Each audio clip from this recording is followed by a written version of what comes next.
ಏಡುಕೊಂಡಲ ಶ್ರೀನಿವಾಸ್ಗೆ ಗೌರವ ಡಾಕ್ಟರೇಟ್, ಹಿತೈಷಿಗಳ ಸನ್ಮಾನ. ಸಮಾಜ ಸೇವೆ ಹಾಗೂ ದಾನ ಧರ್ಮದ ವಿಚಾರಗಳಿಗೆ ಪ್ರಚಾರ ಪಡಿಬಾರದು ಅಂತ ಬಯಸುವವನು ನಾನು. ಆದರೂ ನನ್ನ ಸಮಾಜ ಸೇವೆಯ ವಿಚಾರವನ್ನು ಮನಗಂಡು ಗೌರವ ಡಾಕ್ಟರೇಟ್ ಪದವಿ ಪ್ರದಾನ ಮಾಡಿರೋದು ಸಂತಸ ತಂದಿದೆಯಲ್ಲದೆ ಇದು ನನ್ನ ಜವಾಬ್ದಾರಿಯನ್ನು ಮತ್ತಷ್ಟು ಹೆಚ್ಚಿಸಿದೆ ಅಂತ ಏಡುಕೊಂಡಲ ಬ್ರುಲ್ಸ್ ಶ್ರೀನಿವಾಸ್ ತಿಳಿಸಿದರು. ನಗರದ ಡಿವೈನ್ ಸಿಟಿಯಲ್ಲಿರುವ ಏಡುಕೊಂಡಲ ಶ್ರೀನಿವಾಸ್ ರವರ ನಿವಾಸದ ಎದುರು ಅಭಿಮಾನಿಗಳು ಹಿತೈಷಿಗಳು ಏರ್ಪಡಿಸಿದ್ದ ಅಭಿಮಾನದ ಸನ್ಮಾನವನ್ನು ಸ್ವೀಕರಿಸಿ ಅವರು ಮಾತನಾಡಿದರು. ನಾನು ಶೈಕ್ಷಣಿಕ ಮತ್ತು ಧಾರ್ಮಿಕ ಕ್ಷೇತ್ರಗಳಲ್ಲಿ ಮಾಡಿರುವ ಸೇವೆಯನ್ನು ಪರಿಗಣಿಸಿ Asia international culture research university ಗೌರವ ಡಾಕ್ಟರೇಟ್ ಪದವಿ ಪ್ರದಾನ ಮಾಡಲಾಗಿದೆ. ಗ್ರಾಮೀಣ ಪರಿಸರದಿಂದ ಬಂದ ನನ್ನಂಥವರನ್ನು ಗುರುತಿಸಿ ಗೌರವ ಸಲ್ಲಿಸೋದಾದರೆ ನನ್ನಂತೆ ನೀವು ಕೂಡ ಇಂತಹ ಪದವಿಗಳಿಗೆ ಭಾಜನರಾಗಬೇಕು. ಆಗ ಮಾತ್ರ ಈ ಗೌರವಕ್ಕೆ ಸಾರ್ಥಕತೆ ಬರಲಿದೆ ಎಂದರು. ನಾನು ಶಾಲಾ ಕಾಲೇಜುಗಳಲ್ಲಿ ಓದುವಾಗ ತೀರಾ ಬಡತನದ ಅನುಭವ ಉಂಡಿದ್ದೇನೆ. ಭಗವಂತ ನನಗೆ ಸಮಾಜ ಸೇವೆ ಮಾಡುವ ಅವಕಾಶ ಮಾಡಿಕೊಟ್ಟಿರುವ ಕಾರಣ ಕಷ್ಟ ಅಂತ ಹೇಳ್ಕೊಂಡು ಬಂದವರ ಕಣ್ಣೀರು ಒರೆಸಿದ್ದೇನೆ. ಮುಂದೆ ಇನ್ನೂ ಹೆಚ್ಚಿನ ರೀತಿಯಲ್ಲಿ ಈ ಸೇವೆಯನ್ನು ಮುಂದುವರಿಸಿಕೊಂಡು ಹೋಗ್ತೇನೆ. ನೀವು ತೋರಿಸಿರುವ ಗೌರವ, ಪ್ರೀತಿ, ಅಭಿಮಾನ ನನ್ನನ್ನು ಕುಬ್ಜನನ್ನಾಗಿ ಮಾಡಿದೆ ಎಂದರು. ಡಾಕ್ಟರೇಟ್ ಪದವಿ ಸಮಾಜ ಸೇವೆ ಮಾಡೋದಕ್ಕಾಗಿ ಗುರುತಿಸಿ ನನಗೆ ಡಾಕ್ಟರೇಟ್ ಪದವಿ ಕೊಟ್ಟಿದ್ದಾರೆ. ಅದಕ್ಕೋಸ್ಕರ ಹಿತೈಷಿಗಳೆಲ್ಲ ಬಂದು ಸನ್ಮಾನ ಎಲ್ಲ ಮಾಡ್ತಾರೆ. ಯಾವ ಯೂನಿವರ್ಸಿಟಿ ಸರ್ ನಿಮ್ಗೆ ಡಾಕ್ಟರೇಟ್ ಕೊಟ್ಟಿದ್ದಾರೆ? ಅದು ಏಷ್ಯನ್ ಇಂಟರ್ನ್ಯಾಷನಲ್ ಅಂತೇಳಿ ರಿಸರ್ಚ್ ಕಲ್ಚರಲ್ ಅಕಾಡೆಮಿ ಇದು ಕೊಟ್ಟಿದೆ. ಈಗ ಡಾಕ್ಟರೇಟ್ ಪದವಿ ಸಿಕ್ಕಿದೆ. ಹೌದು. ನಿಮ್ಮ ಸಮಾಜ ಸೇವೆ ಮಾಡೋದಕ್ಕೆ ಯಾವ ರೀತಿ ಸ್ಫೂರ್ತಿ ಆಗುತ್ತೆ ಈ ಒಂದು ಅವಾರ್ಡ್ ನಿಮಗೆ? ಇದುವರೆಗೂ ಏನು ಮಾಡ್ಕೊಂಬಂದಿದ್ದೀವೋ ಅದಕ್ಕೆ ಇನ್ನೂ ಹೆಚ್ಚಿನ ರೀತಿಯಲ್ಲಿ ಮಾಡಲಿಕ್ಕೆ ನನ್ನ ಬೇರೆಯವ್ರಿಗೂ ಬೇರೆ ಸ್ಟೇಟು ಅಥವಾ ಬೇರೆ ಅಮೆರಿಕಾದ ಇತರ ಕಿಂಗ್ಡಮ್ಮು ಅಕಾಡೆಮಿಗಳು ಗುರುತಿಸ್ತಾ ಇದ್ದಾವಲ್ಲ ನಮ್ಮನ್ನು ಅಂತೇಳಿ, ನಾವು ಮಾಡ್ತಕ್ಕಂಥ ಸೇವೆಯನ್ನು ಗುರುತಿಸ್ತಾ ಇದ್ದಾವಲ್ಲ ಅಂತೇಳಿ ಭಾಳ ಖುಷಿ ಇದೆ ನಮಗೆ. ಹಾಗಾಗಿ ಇನ್ನೂ ಹೆಚ್ಚಿನ ರೀತಿಯಲ್ಲಿ ಸಮಾಜ ಸೇವೆಯನ್ನು ಮಾಡೋಣ ಅಂತೇಳಿ ಉತ್ಸಾಹದಿಂದ ಇದ್ದೀವಿ. ಎಲ್ಲಿ ಪ್ರಶಸ್ತಿ ಪ್ರದಾನ ಎಲ್ಲಿ ಮಾಡಿದ್ದೀನಿ? ತಮಿಳುನಾಡಲ್ಲಿ ಮಾಡಿ ಆ ಕಾಲೇಜಿಂದನೇ ಕಳಿಸ್ತೀವಿ. ಅದನ್ನು ಊಹೆ ಮಾಡೋಕ್ಕೆ ಕೂಡ ಆಗ್ತಕ್ಕಂಥದ್ದಿಲ್ಲ. ಆ ರೀತಿ ಮಾಡಬೇಕು ಅಂತೇಳಿ ಅಂದ್ಕೊಂಡಿದ್ದೀವಿ. ಅದು ಖಂಡಿತವಾಗಿ ನಡೀತಾ ಇದೆ. ಈಗ ವಿದ್ಯಾರ್ಥಿಗಳನ್ನು ಅದು ಕೂಡ ಇವತ್ತು ಪ್ರಸ್ತಾಪ ಆಗಿದೆ. ಇಂದೂರು ವಿದ್ಯಾರ್ಥಿಗಳನ್ನು ಆಲ್ರೆಡಿ ಒಂದು 70 ಜನ ಆಲ್ರೆಡಿ ಅವರ ಉದ್ಯೋಗದಲ್ಲಿ ಸೆಟ್ಲ್ ಆಗಿದ್ದಾರೆ. ಇನ್ನೂ ಒಂದು 30-40 ಜನ ಮಕ್ಕಳು ಓದ್ತಾ ಇದ್ದಾರೆ. ಅವನ್ನು ಪೂರ್ತಿ ನಾವೇ ಇದು ಮಾಡ್ತಾ ಇದ್ದೀವಿ. ಅದೊಂದು ಇನ್ನೂ ಮುಂದುವರಿಯಲಿ ಅಂತೇಳಿ ಇದು ಮಾಡ್ತೀವಿ. ಆ ಥರ ಅಲ್ಲ, ನಾನು ಭಾಳಷ್ಟು ಬಡತನದಿಂದ ಬಂದಂಥ ವಿದ್ಯಾರ್ಥಿ. ನಾನು ಕೂಡ PUC ವರ್ಗು ಯಾವುದೇ ಇದು ಮಾಡ್ತಕ್ಕಂಥ ಸೌಲಭ್ಯ ಇಲ್ಲದೆ ಒಂದೇ ಪ್ಯಾಂಟಲ್ಲಿ ನಾನು ಜೀವನವನ್ನು ಮಾಡಿ ಎಜುಕೇಷನ್ ಮುಗಿದಂಥ ವಿದ್ಯಾರ್ಥಿ ನಾನು. ಹಾಗಾಗಿ ನನ್ನ ಒಂದು ದಲಿತ ಸಮುದಾಯಗಳೇನಿದ್ದಾವೆ ಅವು ಭಾಳಷ್ಟು ಕಷ್ಟಪಟ್ಟು ಜೀವನ ಮಾಡಲಿಕ್ಕೆ ಮತ್ತು ಅವು ಓದಲಿಕ್ಕೂ ಕೂಡ ಆಗದೇ ಇರತಕ್ಕಂಥ ಸಂದರ್ಭಗಳು ಇತ್ತೀಚಿನ ದಿನಗಳಲ್ಲಿದ್ದಾವೆ. ಹಾಗಾಗಿ ಅವುಗಳು ಆ ಥರ ಆಗಬಾರ್ದು ಅಂತೇಳಿ ನನಗೆ ಬಂದಂಥ ಒಂದು ಪರಿಸ್ಥಿತಿ ಅವ್ರಿಗೆ ಬರಬಾರ್ದು ಅಂತೇಳಿ ನಾನು ವಿದ್ಯಾರ್ಥಿ ಜೀವನದಿಂದಲೇ ಸಹಾಯ ಮಾಡಲಿಕ್ಕೆ ಸ್ಟಾರ್ಟ್ ಮಾಡಿದೆ. ಹಾಗಾಗಿ ಅವು ಆ ಸಮುದಾಯಗಳ ಮೇಲೆ ಬಂದರೆ ಒಂದು ಉನ್ನತ ಮಟ್ಟವಾಗಿರ್ತಕ್ಕಂಥ ಸಮಾಜವನ್ನು ಕಟ್ಟಲಿಕ್ಕೆ ಸಾಧ್ಯ ಆಗ್ತಕ್ಕಂಥದ್ದು ಆಗುತ್ತೆ ಅಂತಕ್ಕಂಥ ನನ್ನ ಒಂದು ಅನಿಸಿಕೆ ಇದೆ. ಮಾಡಿರ್ತಕ್ಕಂಥ ಕಾರ್ಯ ಏನಿದೆ ಇದುವರೆಗೂ ಕೂಡ ಆ ಸಮಾಜಗಳಿಗೆ ಅನುಕೂಲ ಆಗಿದೆ. ಅವು ಅದೇ ರೀತಿ ಮೇಲೆ ಬರ್ತಾ ಇದ್ದಾವೆ. ಹಾಗಾಗಿ ಇನ್ನೂ ಹೆಚ್ಚಿನ ರೀತಿಯಲ್ಲಿ ನನ್ನ ದಲಿತ ಸಮುದಾಯಗಳು ಮುಂದೆ ಬರಲಿ ಅಂತೇಳಿ ಅಂತ ಆಸೆ ಪಡ್ತೀನಿ ಅಂತೇಳಿ ಹೇಳಕ್ಕೆ ಇಷ್ಟಪಡ್ತೀನಿ.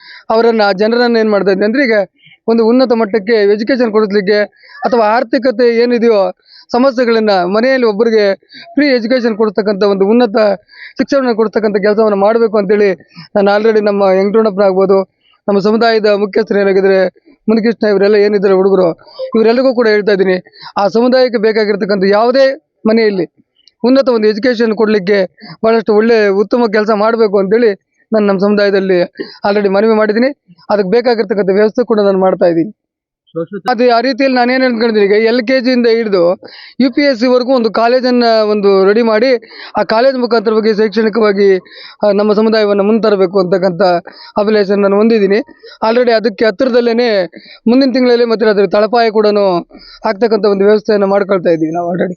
ಇಲ್ಲ, ನಾನು ಈ ನಮ್ಮ ಜಿಲ್ಲೆಗೆ ಏನಿದೆ ಮೊದಲು ನಮ್ಮ ಜಿಲ್ಲೆಯನ್ನು ನಾವು ಸರಿಪಡಿಸ್ಕೊಂಡ್ರೆ, ನಮ್ಮ ಮನೆಯನ್ನು ನಾವು ಭದ್ರಪಡಿಸ್ಕೊಂಡ್ರೆ ಆಮೇಲೆ ಮುಂದಿನ ಇದನ್ನು ನೋಡ್ಲಿಕ್ಕೆ ಅನುಕೂಲ ಆಗ್ತದೆ ಅಂತೇಳಿ ನಮ್ಮ ಮನೆಗೆ ಸಂಬಂಧಪಟ್ಟಂತೆಯೇ ನಾವು ವ್ಯವಸ್ಥೆ ಮಾಡ್ತಾ ಇದೀವಿ. ಇಡೀ ಚಿಕ್ಕಬಳ್ಳಾಪುರದಲ್ಲಿನೇ ಮಾಡ್ತಾ ಇದೀವಿ ಅದನ್ನು. ಅದು ರಾಜಕೀಯದ ಯಾವುದೇ ಕಾಲಕ್ಕೆ ನಾನು ಹೆಜ್ಜೆ ಇಡೋದಿಲ್ಲ.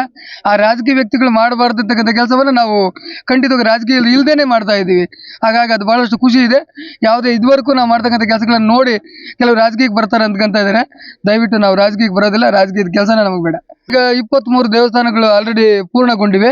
ಇನ್ನು ಒಂದು 3 ದೇವಸ್ಥಾನಗಳು ಅರ್ಧಕರ್ಧ ಇದ್ದಾವೆ. ಅದು ನಮ್ಮ ಶಿವನಾಗು ಅಂತೇಳಿ ನಮ್ಮ ಸಮುದಾಯದ ಹುಡುಗನೇ ಅದನ್ನು ಮುಂದುವರಿಸ್ತಾ ಇದ್ದಾನೆ. ಅವನು ಭಾಳ ಒಳ್ಳೆ ಮೆಂಬರ್ ಆಗಿ ಒಳ್ಳೆ ಕೆಲಸವನ್ನು ಮಾಡ್ತಾ ಇದ್ದಾನೆ. ಅವನಿಗೆ ಅದನ್ನು ವಹಿಸ್ಕೊಟ್ಟಿದ್ದೀವಿ. ಭಾಳ ಖುಷಿ ಆಗುತ್ತೆ. ಯಾಕಂತ ಹೇಳಿದ್ರೆ ಈಗ ಸಮಾಜದಲ್ಲೇ ನಾವು ನೋಡ್ತಾ ಇದ್ದೀವಿ, ಡಾಕ್ಟರೇಟ್ಗಳನ್ನೋದು ಭಾಳ ಕಮರ್ಷಿಯಲ್ ಆಗೋಗಿದೆ. 5,000ಕ್ಕೆ 10,000ಕ್ಕೆ 20,000ಕ್ಕೆ 25,000ಕ್ಕೆ ಎಲ್ಲರೂ ಕೊಡ್ತಾ ಇದ್ದಾರೆ. ಅಂದರೆ ತಗೊಳ್ಳೋಂಥ ವ್ಯಕ್ತಿಗಳಿಗೆ ಅರ್ಹತೆ ಇರೋದಿಲ್ಲ. ಆದ್ರೂ ಸಹ ಕೆಲವು ಯೂನಿವರ್ಸಿಟಿಗಳು ಅದನ್ನು ಪರ್ಚೇಸಿಂಗ್ ರೂಪದಲ್ಲಿ ಕೊಡ್ತಾ ಇದ್ದಾರೆ. ಆದರೆ ನಮ್ಮ ಶ್ರೀನಿವಾಸಪ್ಪ ಅವರು ಸಮಾಜ ಸೇವೆ ಮೂಲಕ ಪಡ್ಕೊಂಡಿದ್ದಾರಲ್ಲ, ಇದು ಬಹಳ ಗೌರವಪೂರ್ವವಾದಂಥ ಒಂದು ಅವ್ರಿಗೆ ಸಿಕ್ಕಿರ್ತಕ್ಕಂಥ ಗೌರವ. ಆ ಯೂನಿವರ್ಸಿಟಿಗೆ ನಾನು ಮೊದಲನೇದಾಗಿ ನನ್ನ ಕೃತಜ್ಞತೆಗಳು ಹೇಳ್ತೇನೆ. ಸಮಾಜದಲ್ಲಿ ಕಟ್ಟಕಡೆಯ ವ್ಯಕ್ತಿಗೂ ಸಹ ಒಂದು ಒಳ್ಳೆಯ ವಿದ್ಯಾಭ್ಯಾಸ ಕೊಡಬೇಕು, ಅವರು ಶೈಕ್ಷಣಿಕವಾಗಿ ಮೇಲೆ ಬರಬೇಕು, ರಾಜಕೀಯವಾಗಿ ಮೇಲೆ ಬರಬೇಕು, ಎಲ್ಲರಿಗೂ ಸಮಾನತೆ ಸಿಗಬೇಕು ಅಂತ ಹೇಳ್ಬಿಟ್ಟು ಆಲೋಚನೆ ಇರುತ್ತಲ್ಲ, ಎಲ್ಲರಿಗೂ ಬರೋದಿಲ್ಲ. ಅದು ಕೇವಲ ನಮ್ಮ ಶ್ರೀನಿವಾಸಪ್ಪ ಅಂತವ್ರಿಗೆ ಮಾತ್ರ ಬರಲಿಕ್ಕೆ ಸಾಧ್ಯ ಆಗುತ್ತೆ. ದುಡ್ಡು ಎಲ್ಲರೂ ಸಂಪಾದನೆ ಮಾಡ್ತಾರೆ, ಕೋಟಿಗಳು ಎಲ್ಲರ ಹತ್ರನೂ ಇರುತ್ತೆ. ಆದರೆ ಸಮಾಜ ಸೇವೆ ಮಾಡಬೇಕು ಅನ್ನೋ ಮನೋಭಾವ ಎಲ್ರಿಗೂ ಬರೋದಿಲ್ಲ. 100ಕ್ಕೋ 1,00,000ಕ್ಕೋ ಒಬ್ರಿಗೆ ಬರುತ್ತೆ. ಅದರಲ್ಲಿ ಇವರು ಒಬ್ರು ಅಂತ ಹೇಳೋದಕ್ಕೆ ನನಗೆ ಇಷ್ಟಪಡ್ತಾ ಇದ್ದೇನೆ. ಇವತ್ತು ಇವರಿಗೆ ಬಂದಿರತಕ್ಕಂಥ ಈ ಡಾಕ್ಟರೇಟ್ ಪದವಿ ಇಡೀ ಜಿಲ್ಲೆಗೆ ಒಂದು ಗೌರವ ಅಂತ ಹೇಳೋದಕ್ಕೆ ನಾನು ಇಷ್ಟಪಡ್ತೇನೆ. ನಮಗಂತೂ ಭಾಳ ಖುಷಿ ಆಗ್ತಾ ಇದೆ. ಇವರಿಂದ ಈ ಡಾಕ್ಟರೇಟ್ ಪದವಿ ಏನು ತಗೊಂಡಿದ್ದಾರೆ, ಇವರಿಂದ ಸಾಕಷ್ಟು ಜನ ಹುಡುಗರಾಗಿರ್ಬೋದು, ವಿದ್ಯಾರ್ಥಿಗಳಾಗಿರ್ಬೋದು, ಯುವಕರಾಗಿರ್ಬೋದು, ಸಂಘಟನೆಯಲ್ಲಿ ಇರ್ತಕ್ಕಂಥವರಾಗಿರ್ಬೋದು, ರಾಜಕೀಯ ವ್ಯಕ್ತಿಗಳಾಗಿರ್ಬೋದು, ಇವರಿಂದ ಉತ್ತೇಜನ ಪಡೆದು ಮುಂದಿನ ದಿನಗಳಲ್ಲಿ ಇವ್ರ ಮಟ್ಟಕ್ಕೆ ಎಲ್ಲರೂ ಬರಬೇಕು ಅಂತ ಹೇಳ್ಬಿಟ್ಟು ನಾನು ಸಹ ಆಸೆ ಪಡ್ತಾ ಇದ್ದೇನೆ. ಈಗ ಸಾರ್ವಜನಿಕವಾಗಿ ನಾವೆಲ್ಲರೂ ನೋಡ್ತಾ ಇದ್ದೀವಿ. ಇದೇ ವೇಳೆ ನಾನಾ ಸಮುದಾಯದ ಮುಖಂಡರು ಹಾರ ತುರಾಯಿ ಹಾಕಿ ಶ್ರೀನಿವಾಸ್ ಅವರನ್ನ ಸನ್ಮಾನಿಸಿದ್ರು. ಕೇಕ್ ಕತ್ತರಿಸಿ ಸಿಹಿ ತಿನ್ನಿಸಿ ಸಂತಸಪಟ್ಟರು.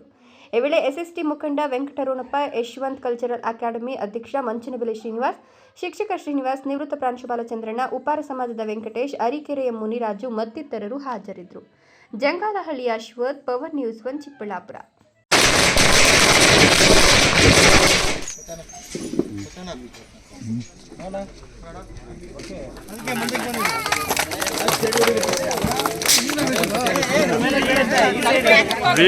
ಇಲ್ಲಿ ನೋಡ್ಬೇಕು.